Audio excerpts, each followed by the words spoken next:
There's a moment every car owner dreads. You're driving somewhere completely normal, maybe on your way to work, maybe on a long highway stretch, and something changes. A sound you've never heard before, a vibration that wasn't there yesterday, a warning light that blinks on and just stays there, staring at you. And in that moment, depending on the history of that engine, you're either looking at a $20 fix or a $20,000 nightmare. And what most people don't realize, what almost nobody talks about, is that the difference between those two outcomes was decided months or even years before that moment ever happened. It was decided by habits, small, quiet, unglamorous habits that either protected that engine or slowly destroyed it. And today, I want to walk you through exactly what those habits are, where they come from, and how you can start using them right now. Because once you understand this, you will never think about car ownership the same way again. Let's start with something that genuinely surprises most people when they first hear it. Japan is one of the most car-dense countries on the planet. Millions of vehicles on relatively compact road networks, driven by people who take their machines seriously. And if you spend any time around Japanese car culture, not the motorsport side, not the tuning scene, but the everyday working relationship between ordinary Japanese drivers and their vehicles, you notice something almost immediately. These people are not passive car owners. They don't treat their cars as appliances that run until they don't.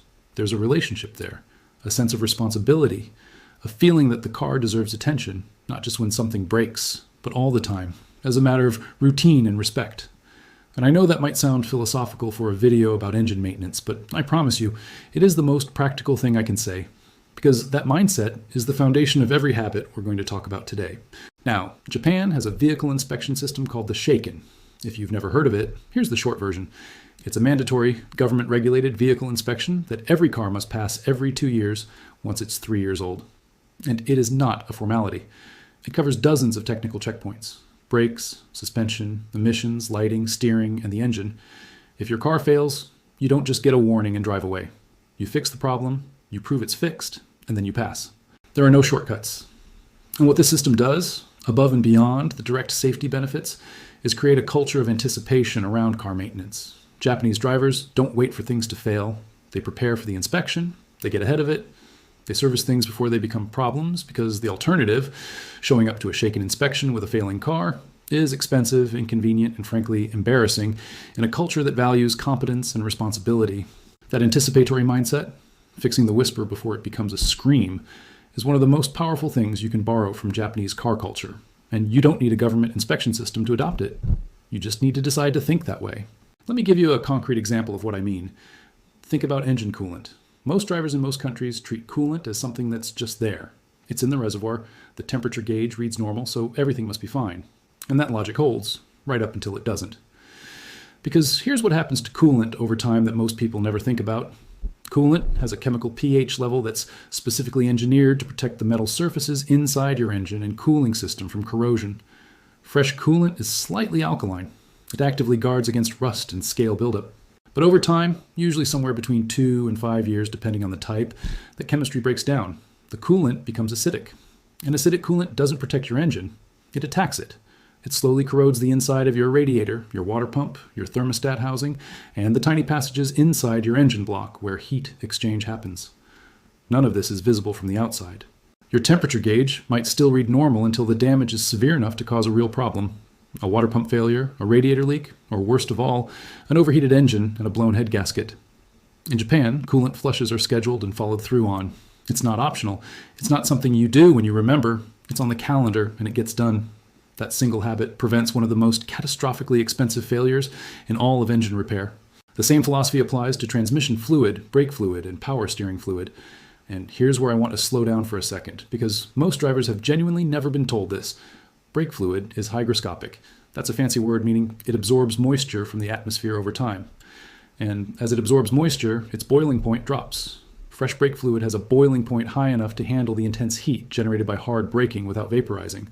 Old, moisture-contaminated brake fluid can vaporize under heavy use. And when brake fluid turns to vapor, you get brake fade, reduced pedal feel, and in extreme cases, a pedal that goes straight to the floor. This is a safety issue, not just a maintenance issue. And yet, brake fluid flushes are one of the most commonly skipped service items in countries where there's no mandatory inspection system keeping owners accountable. Japanese mechanics flush brake fluid on schedule. It costs very little. The alternative can cost you your car or worse. Now, let's talk about oil, because I could spend this entire video on oil and still not cover everything. So I'm going to focus on the one thing that matters more than all the debates about brands and viscosities and synthetic versus conventional. The most important factor in engine oil's ability to protect your engine is not what it's made of, it's how old it is. Engine oil has a job that physically degrades it over time. It lubricates metal surfaces, it suspends and carries away combustion byproducts and tiny metal particles, it neutralizes acids that form during the combustion process, and it transfers heat away from critical engine components. Every mile you drive, that oil is doing all of those things simultaneously and getting slightly worse at all of them. The base oil oxidizes, the additive package depletes, the suspended contaminants accumulate. At a certain point, what's in your engine is no longer really protecting it. It's just dark liquid that happens to be in the right places, and the engine is running with degraded protection on every single moving part. The reason this matters so much is that most engine wear doesn't happen in dramatic moments. It doesn't happen when you push the car hard occasionally or drive on a hot day. It happens gradually, invisibly, in tiny increments, every time the engine runs with oil that's slightly past its best, like rust forming on a nail. You can't see it happening in real time, but leave it long enough and the damage is undeniable. Japanese mechanics I've spoken with about this are almost universally consistent on one point. They'd rather use a mid-range conventional oil changed on time than a premium full synthetic, stretched far beyond its service interval. Because the premium synthetic, once it's degraded, is just as useless as the cheapest oil on the shelf. It doesn't matter what it cost when it went in. What matters is that it comes out before it stops doing its job. I want to tell you about something a veteran mechanic once described to me, and it's one of those things that sounds almost too simple, but has stayed with me ever since. He said that after decades of working on engines, he'd developed a kind of sixth sense about which cars were going to have problems and which ones weren't. And it had almost nothing to do with the make, model, or mileage on the odometer. It had to do with how the owner talked about the car. The owners whose cars consistently came in with healthy, long-lived engines were the ones who could answer questions about their car without hesitating. They knew when they'd last changed the oil. They knew what coolant was in the system. They could tell you off the top of their head when the timing belt had last been done. They were engaged. They were paying attention. Contrast that with the owners who'd come in with a car that was clearly struggling. And when you'd ask about service history, they'd shrug and say something like, "I think it got an oil change, maybe last year, or the year before." Those were almost always the cars with the real problems. The knowledge gap and the mechanical condition of the engine were almost perfectly correlated. Being an engaged, informed owner isn't just good practice. It is the single most reliable predictor of whether your engine will last. Let's get into daily driving habits, because this is where things get really interesting and where most people can make the most immediate difference without spending a single dollar. The way you drive your car, specifically the way you drive it in the first 10 minutes of every trip, has an enormous impact on cumulative engine wear over time. Here's why. When your engine has been sitting overnight, the oil is drained down from the upper valve train, the camshafts, the rocker arms, and all the components at the top of the engine, and it's pooled in the oil pan at the bottom. The first few seconds after you start a cold engine, before the oil pump has built full pressure and circulated oil back up to those upper components, those parts are running with minimal lubrication. At the same time, the engine is cold, which means the metal components haven't thermally expanded to their operating clearances yet. Everything is slightly tighter than it should be, slightly stiffer, and slightly more stressed than it will be once it warms up. This is the window, this first few minutes, where the engine is at its most vulnerable. And the way most people drive through this window is the way that causes the most unnecessary wear. If you start your car and immediately drive at full effort, hard acceleration, high RPMs, getting up to highway speed within the first 30 seconds, you are stressing an engine that hasn't had time to prepare for that stress. The oil pressure may still be building, the temperature is still low, the metal hasn't expanded, and you're asking the engine to perform at near its limits. Do that once, and it means very little. Do it every single day for 10 years, and the cumulative damage to your valve train, your camshaft lobes, and your upper engine components is real and measurable. The habit change here is almost embarrassingly simple. Start the car, give it 30 seconds to a minute at idle, then drive away, normally, not aggressively, and stay below about 3,000 RPM for the first 5 to 8 minutes of driving. That's it. You're not crawling or being overly precious. You're just giving the engine time to reach a temperature where it can defend itself, and time to build proper oil pressure and circulation throughout every part of the engine. Japanese driving culture has always leaned toward this kind of gentleness in the morning, and over the lifetime of an engine, it pays back in ways that are almost impossible to overstate. Smooth acceleration is another habit that almost all long-mileage car owners share, and I want to explain why it matters mechanically rather than just repeating the advice. When you floor the accelerator, especially from low speeds or low RPMs, you're creating what engineers call a high load transient. You're demanding maximum torque from the engine in a very short window of time. The pistons, connecting rods, crankshaft, and transmission components all absorb that sudden spike in force. The fuel injection system dumps extra fuel to meet the demand. Combustion temperatures spike. Exhaust gas temperatures spike. All of that is happening at the exact same moment. Done occasionally, when you genuinely need to accelerate quickly in traffic, for example, it's completely fine. Engines are built to handle it, but done habitually, at every stoplight, every on-ramp, every time you leave a parking lot, that's a constant elevated level of mechanical and thermal stress that your engine is living under all the time.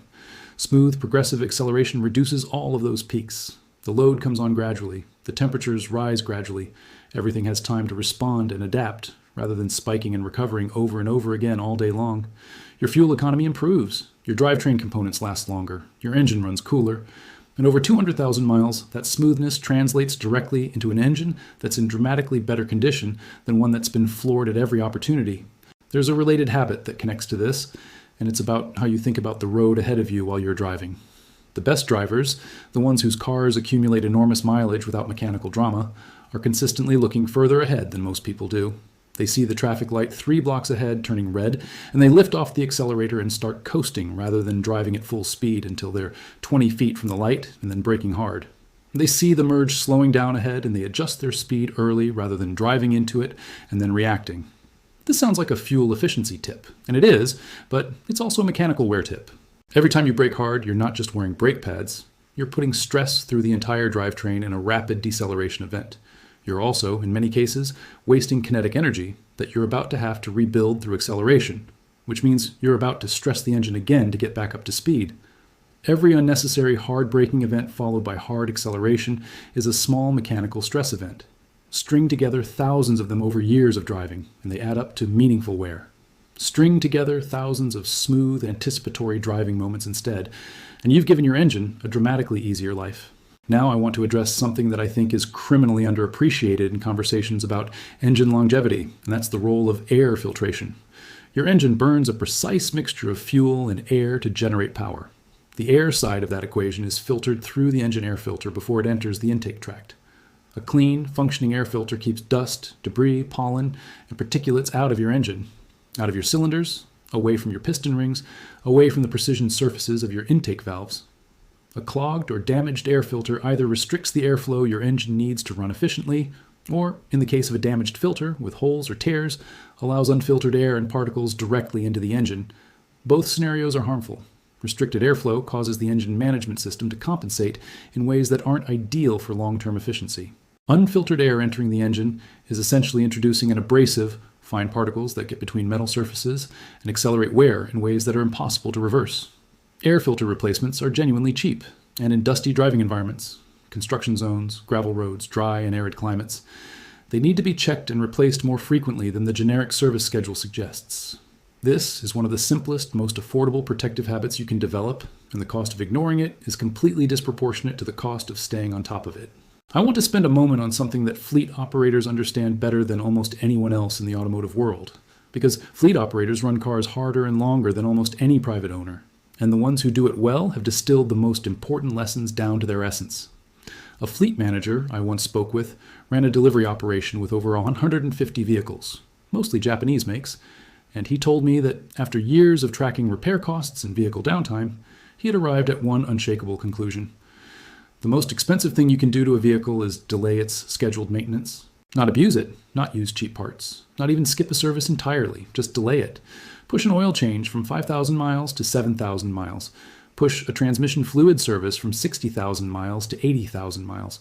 Push a coolant flush from 3 years to 5 years. Each individual delay might seem minor, but across a fleet and across the full life of a vehicle, those delays compounded into meaningfully higher repair costs, shorter engine life, and more unscheduled downtime than any other factory tracked. Not driving style, not road conditions, not the brand of fluids used.